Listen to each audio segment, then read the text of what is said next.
Hello friends, welcome to my channel. Myself Farhan Akhtar. आज से हम पढ़ेंगे ह्यूमन फिजियोलॉजी। इसमें जो है आप जानते हैं 7 चैप्टर हैं। हम यहाँ पे 7 चैप्टर भी कवर करेंगे, 7 चैप्टर कवर करेंगे, कुछ भी आपका छूटेगा नहीं। एक एक चैप्टर, एक एक टॉपिक कवर करेंगे, कोई भी टॉपिक छूटेगा नहीं आपका। फर्स्ट चैप्टर आपका है डाइजेशन एंड एब्जॉर्प्शन। ये आपका जो है डाइजेशन एंड एब्जॉर्प्शन।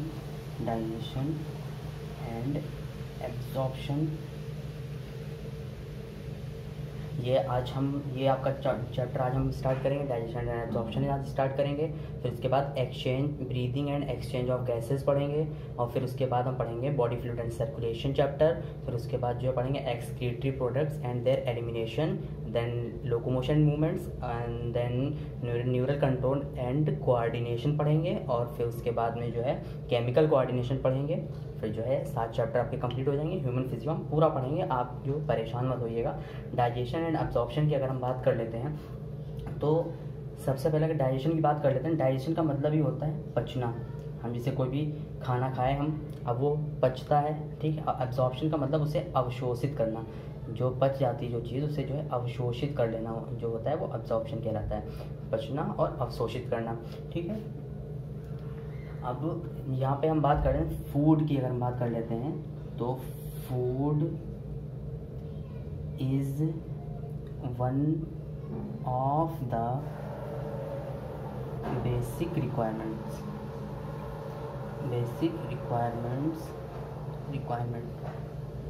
फूड जो है हम लोगों के लिए, लिविंग ऑर्गेनिज्म के लिए जो है फूड जो होता है वो बेसिक रिक्वायरमेंट होता है। फूड जो होता है बेसिक रिक्वायरमेंट होता है। फूड में जो है केमिकल सब्सटेंस भी प्रेजेंट होते हैं फूड में, जिन्हें जो है न्यूट्रिएंट्स बोलते हैं। केमिकल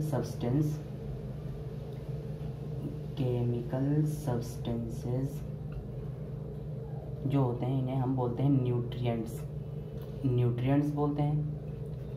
अब न्यूट्रिएंट्स की अगर हम बात कर लेते हैं तो न्यूट्रिएंट्स में हमको क्या मिलता है? Protein, carbohydrate, fat. Protein, carbohydrate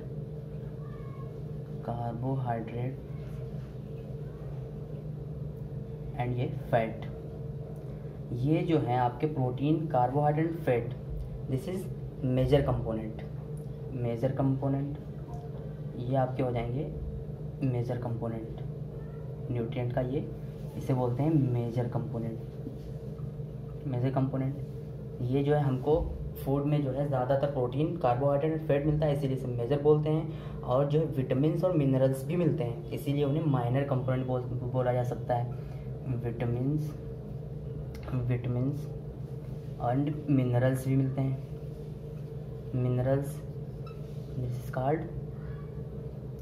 minor component. इन्हें माइनर बोलते हैं, इन्हें मेजर बोलते हैं, ठीक है। Minor, major. अब हम बात कर लेते हैं वाटर की। हम लोग जो है खाना खाते हैं तो उसके बाद हम पानी भी पीते हैं ना, तो वाटर की अगर हम बात कर लेते हैं तो वाटर क्या करता है? वाटर हम लोगों को डिहाइड्रेशन से बचाता है। वाटर प्रिवेंट्स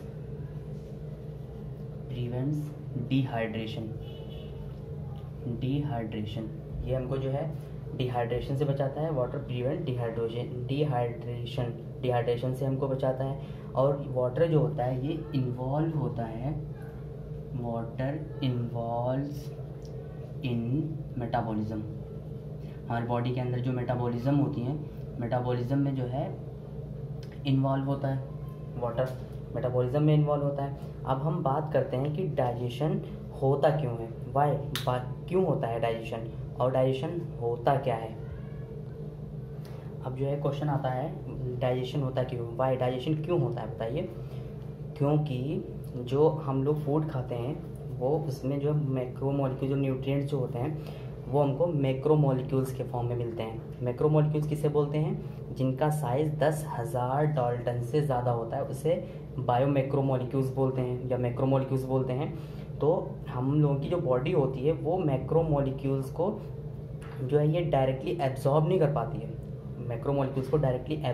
पाती है, इसीलिए जो है डाइजेशन होता है। डाइजेशन क्यों होता है? बिकॉज मैक्रोमोलिक्यूल्स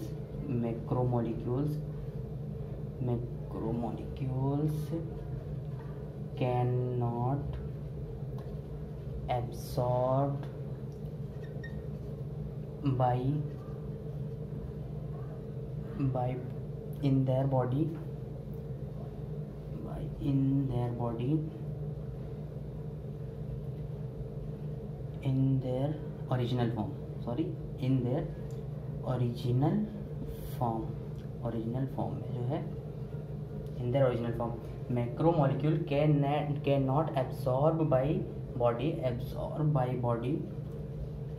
बॉडी के द्वारा macromolecules can not absorbed by body in their original form. उनकी माइक्रोमोलिक्यूल्स की ओरिजिनल फॉर्म में हमारी बॉडी जो है मैक्रोमोलिक्यूल्स को एब्जॉर्ब नहीं कर पाती है, इसलिए जो है डाइजेशन होता है। और डाइजेशन क्या होता है ये समझिए पहले, व्हाट डाइजेशन होता क्या है, डाइजेशन क्या होता है इसकी अगर हम बात कर लेते हैं तो सिंपल सा है, complex food substances that is macromolecules, complex food substances change हो जाते हैं सिंपल एब्जॉर्बेबल फॉर्म में।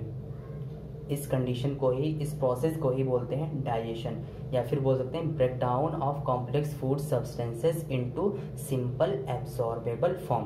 कॉम्प्लेक्स फूड सब्सटेंसेस यहाँ पे हम लिख देते हैं, कॉम्प्लेक्स फूड सब्सटेंस जो होते हैं, कॉम्प्लेक्स फूड सब्सटेंसेस ये जो है आपके चेंज हो जाते हैं सिंपल एब्जॉर्बेबल फॉर्म में। सिंपल एब्जॉर्बेबल फॉर्म में जो है ये सिंपल एब्जॉर्बेबल फॉर्म में जो है ये चेंज हो जाते हैं सिंपल एब्जॉर्बेबल फॉर्म में। इस प्रोसेस को ही बोलते हैं डाइजेशन, डाइजेशन बोलते हैं। अब ऐसे बना सकते हैं ब्रेक डाउन ऑफ, ये यहाँ पे break down of complex food substances into simple absorbable form is called digestion. Break down of complex food substances into simple absorbable form is called digestion. ठीक है। अब जैसे मान लीजिए प्रोटीन की बात है, तो प्रोटीन हम लोगों की बॉडी में डायरेक्ट एब्जॉर्ब नहीं होगी। प्रोटीन को पहले जो है अमीनो एसिड के फॉर्म में लाना पड़ेगा, फिर अमीनो एसिड के फॉर्म में जो है एब्जॉर्ब होगी। स्टार्च है, हम लोगों के फूड में स्टार्च मिलता है, स्टार्च जो है ग्लूकोज के फॉर्म में लाना पड़ेगा, इस तरीके से। अब हम अगला टॉपिक पढ़ेंगे डाइजेस्टिव सिस्टम। डाइजेशन किसके द्वारा होता है? डाइजेशन होता है डाइजेस्टिव सिस्टम के द्वारा। पहले हम डाइजेस्टिव सिस्टम पढ़ेंगे, उसके जो है कितने पार्ट होते हैं वो सब पढ़ेंगे। ठीक है। डाइजेस्टिव सिस्टम की अगर हम बात कर लेते हैं तो डाइजेस्टिव सिस्टम में के दो पार्ट होते हैं। डाइजेस्टिव सिस्टम के दो पार्ट होते हैं। फर्स्ट होता है एलिमेंट्री कैनाल। एलिमेंट्री कैनाल, ठीक है, इसे हिंदी में आहार नाल बोलते हैं, एलिमेंट्री कैनाल। और फिर ये आपका आ जाता है associated glands. Alimentary canal, associated glands. अब हमको पहले क्या पढ़ना है? Alimentary canal. हम एलिमेंट्री कैनाल को पढ़ेंगे। एलिमेंट्री कैनाल क्या होता है? 6 to 9 मीटर लॉन्ग ट्यूब होती है हम लोगों की बॉडी के अंदर। 6 to 9 मीटर लॉन्ग ट्यूब होती है, जिसे हम एलिमेंट्री कैनाल बोलते हैं। एलिमेंट्री कैनाल कहाँ से कहाँ तक होती है? माउथ से लेकर के एनस तक।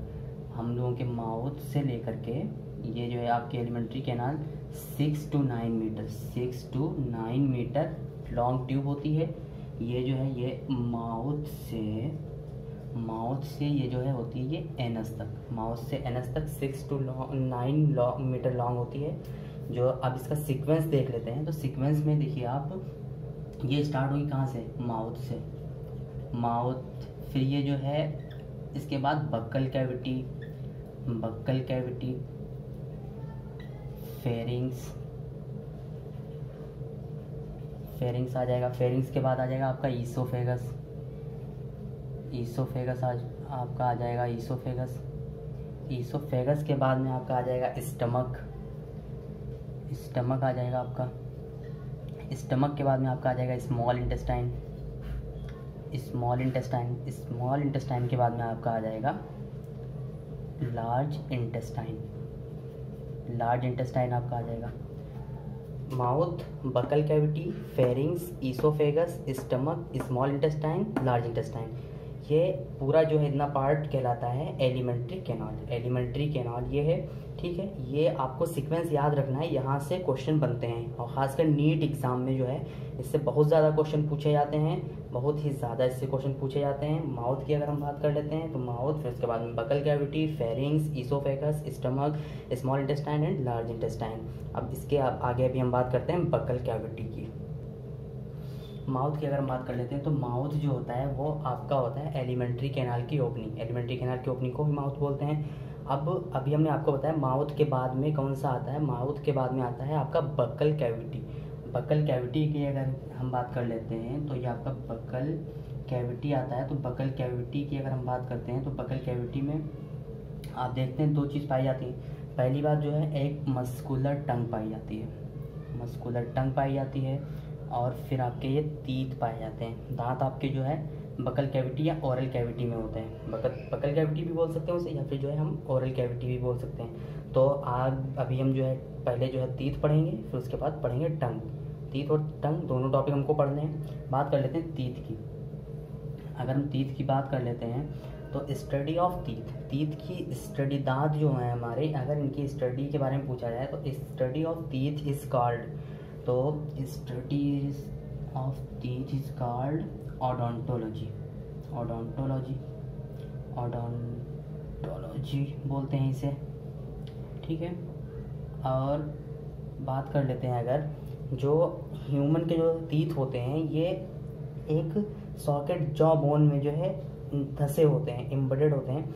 ईच टूथ, देखो टीथ जो है वो प्लूरल फॉर्म है और टूथ जो है वो सिंगुलर फॉर्म है।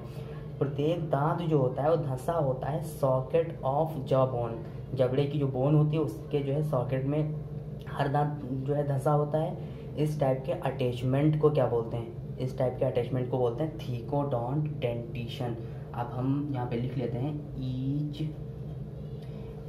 Each tooth is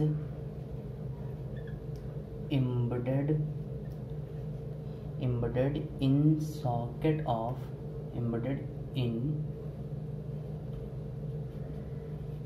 socket of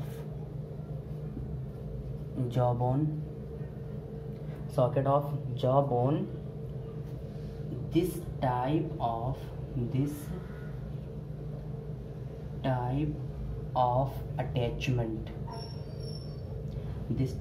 attachment is called, इसे क्या बोलते हैं, थीकोडोंट डेंटिशन। थीकोडोंट डेंटिशन बोलते हैं इस कंडीशन को क्या बोलते हैं, थीकोडोंट डेंटिशन बोलते हैं। और हम लोगों की बॉडी के अंदर जो है 4 अलग अलग तरीके के टीथ पाए जाते हैं, 4 टाइप ऑफ टीथ पाए जाते हैं। 4 type of teeth, 4 types of teeth, 4 types of teeth पाए जाते हैं हम लोगों की बॉडी के अंदर। पहला क्या होता है, इंसाइजर, कैनाइन, प्रीमोलर एंड ये आपका हो जाएगा मोलर। ये आपका हो जाएगा molar, incisor, canine, premolar, molar. 4 तरीके के हम लोगों के बॉडी के अंदर जो है टीथ पाए जाते हैं, ठीक है। अब जो है ये बकल कैविटी में 4 तरीके के टीथ हम लोगों के अंदर, ह्यूमन में 4 तरीके के दांत पाए जाते हैं, टीथ पाए जाते हैं।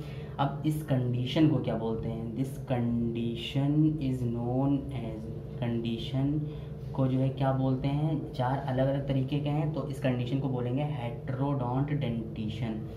हेट्रोडोंट डेंटिशन, हेट्रोडोंट डेंटिशन बोलते हैं इस कंडीशन को, जो हेट्रोडोंट डेंटिशन बोलते हैं।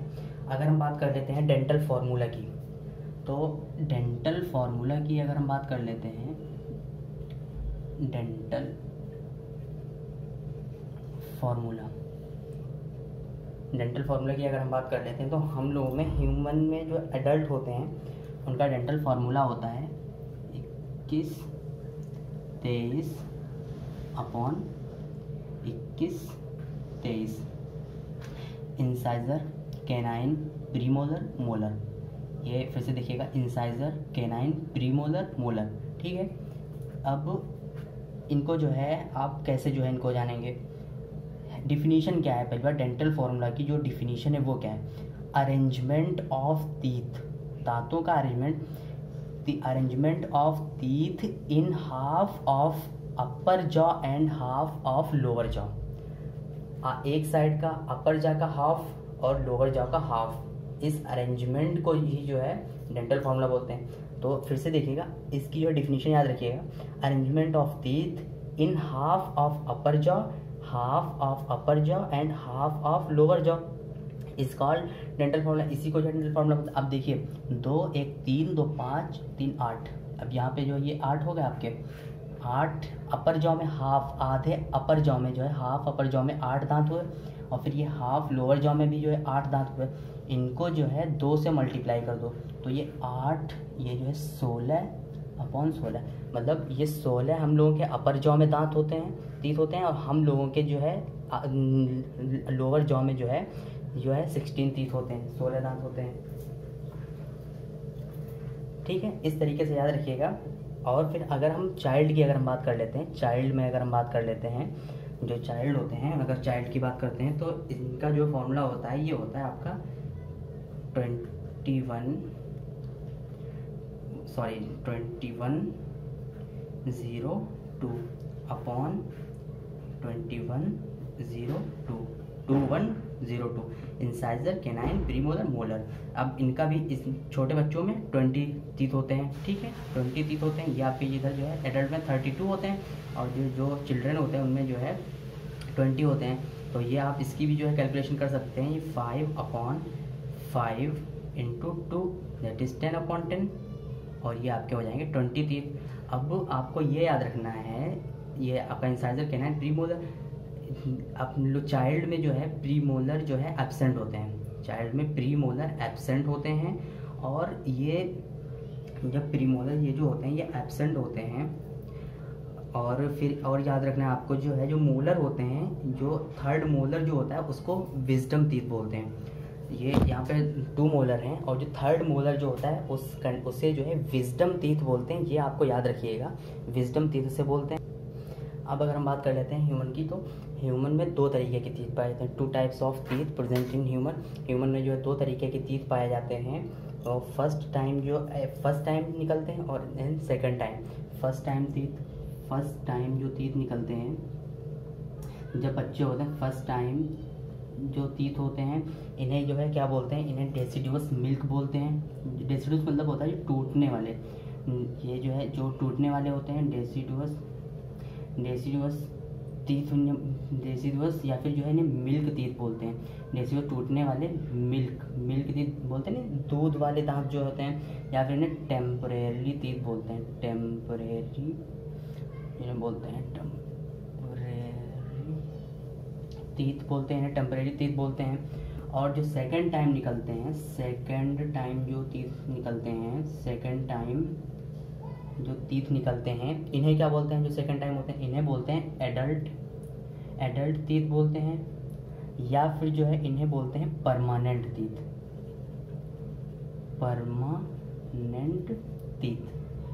एडल्ट या फिर परमानेंट टीथ इन्हें बोलते हैं। अब ये देखिए, 2 अलग अलग टाइप के जो है टीथ होते हैं। तो इस कंडीशन को क्या बोलते हैं, first time and second time. जो बच्चों में जो है पहले जो 20 दांत जो निकलते हैं वो टूट जाते हैं, फिर उसके बाद जो है परमानेंट एडल्ट में जब जो है बच्चा बड़ा होता है धीरे धीरे, तो उसके जो है एडल्ट टीथ उसके निकलना शुरू हो जाते हैं। तो ये 2 टाइप्स के जो टीथ होते हैं, इस कंडीशन को क्या बोलते हैं, पूछा जाता है, क्वेश्चन यहाँ से बनता है। इस कंडीशन को क्या जो है बोला जाता है, तो इस कंडीशन को बोला जाता है डाईफाइडॉन डेंटिशन। डाई मतलब 2 बार, मतलब डाईफाइडॉन मतलब ये 2 बार निकल रहे हैं, 2 बार जो है ह्यूमन में टीथ जो है निकलते हैं। तो यहाँ पे जो है हम बोल सकते, ये इस कंडीशन को बोलेंगे डाईफाइडॉन डेंटिशन। ये बोलेंगे डाईफाइडॉन डेंटिशन बोलेंगे इसे, डाईफाइडॉन डेंटिशन इसे बोलेंगे हम। ठीक है, ये डाईफाइडॉन डेंटिशन। अब जो है 8 एक और क्वेश्चन बनता है, यहाँ से आपका एक क्वेश्चन फ्रेम होगा, जो प्रीमोलर है, eight premolar plus 4 molar teeth, eight premolar and 4 molar teeth, बच्चों में तो 20 होते हैं, लेकिन ये 12 होते हैं तीत, जो ये 12 होते हैं ये परमानेंट होते हैं। तो इन तीत को क्या बोलेंगे, इनको क्या बोलेंगे, ये सिर्फ और सिर्फ लाइफ में एक ही बार निकलते हैं। तो इन तीत को क्या बोलेंगे, इन्हें बोलेंगे मोनोफाइडोंट, इन्हें बोलेंगे मोनोफाइडोंट डेंटिशन, मोनोफाइडोंट डेंटिशन इन्हें बोलेंगे, मोनोफाइडोंट डेंटिशन बोलेंगे, इन्हें डेंटिशन बोलेंगे, मोनोफाइडोंट डेंटिशन इन्हें बोलेंगे। थर्ड मोलर टीथ जो होता है, this is third molar teeth जो होता है, थर्ड मोलर टीथ को जो है अभी हमने आपको बताया था विजडम टीथ बोलते हैं, विजडम टीथ बोलते हैं। थर्ड मोलर टीथ को जो है हम विजडम टीथ बोलते हैं। ठीक है, अब ये तो आपका जो है ह्यूमन का हो गया, कंप्लीट हो गया ह्यूमन का।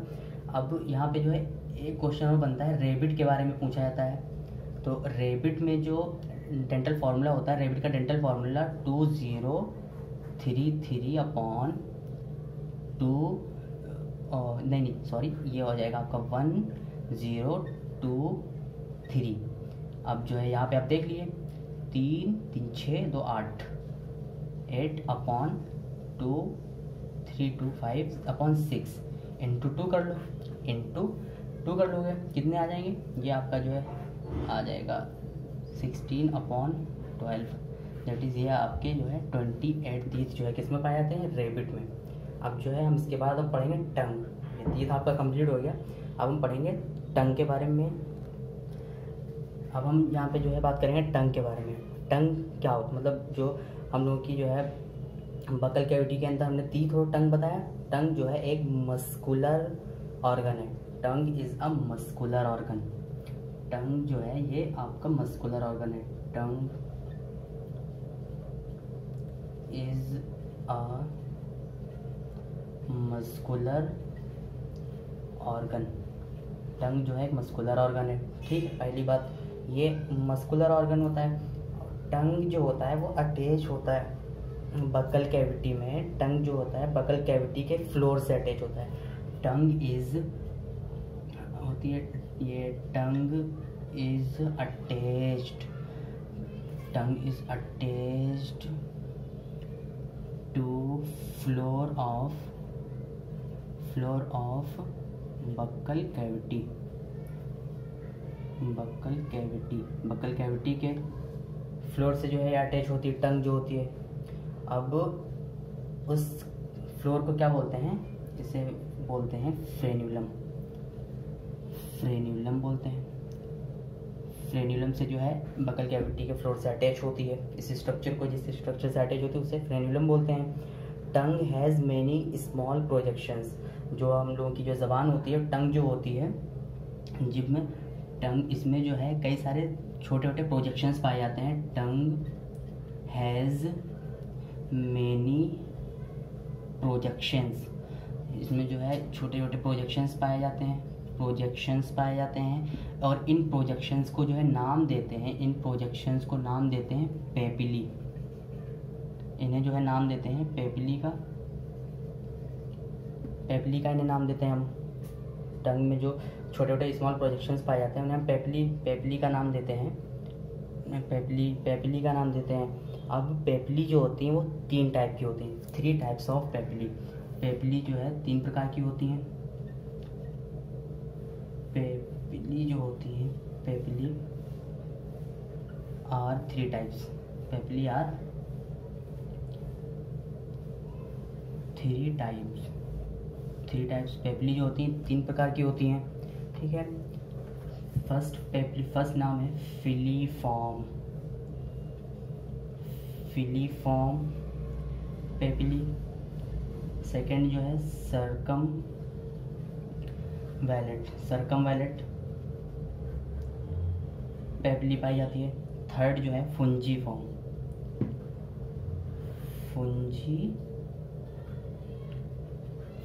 पेपिली पाई जाती है। जो फिलीफॉर्म पेपिली होती है इसमें जो है क्या होता है, ये मोस्ट न्यूमरस, ये जो है सबसे ज़्यादा न्यूमरस होती है, और इसमें जो है कोई भी टेस्ट बर्ड नहीं पाई जाती है, नो टेस्ट बर्ड्स एंड ये जो होती है नो टेस्ट बर्ड एंड, और इसमें जो है ये मोस्ट न्यूमरस होती है, मोस्ट न्यूमरस होती है। बात कर लेते हैं सर्कमवैलेंट पैपिली की। तो सर्कमवैलेंट पैपिली जो है ये लार्जेस्ट होती है, लार्जेस्ट पैपिली होती है, जैसे लार्जेस्ट पैपिली ये होती है, ठीक है। और फुंजीफॉर्म पैपिली जो होती है, अब यहाँ पे जो है टंग के अंदर जो है दो तरीके की ग्लैंड्स पाई जाती हैं, न्यूसेंस ग्लैंड और ब्लैंडिंस ग्लैंड पाई जाती हैं टंग में, जो है बकल कैविटी के फ्लोर से जो अटैच होती है। आज हम टंग तक ही पढ़ेंगे। इसके बाद जो टॉपिक है अभी जो है हम लोगों का जो है ईसोफेगस वगैरह बाकी है, और भी जो है हम लोगों का भी टॉपिक बाकी है, फेरिंग्स, फिर से फेरिंग्स पढ़ेंगे, उसके बाद ईसोफेगस पढ़ेंगे, स्टमक, फिर जो है स्मॉल इंटेस्टाइन, फिर लार्ज इंटेस्टाइन। ये हम आपको अगली वीडियो में देंगे। तब तक ये आपका जो है फिर ये आपका डाइजेस्टिव सिस्टम कंप्लीट होगा। फिर उसके बाद में जो है फिर अगला टॉपिक हम डिस्कस करेंगे। इसी तरीके से हम आपको पूरा चैप्टर कंप्लीट करवा देंगे, ठीक है। सारी वीडियो आप देखिएगा।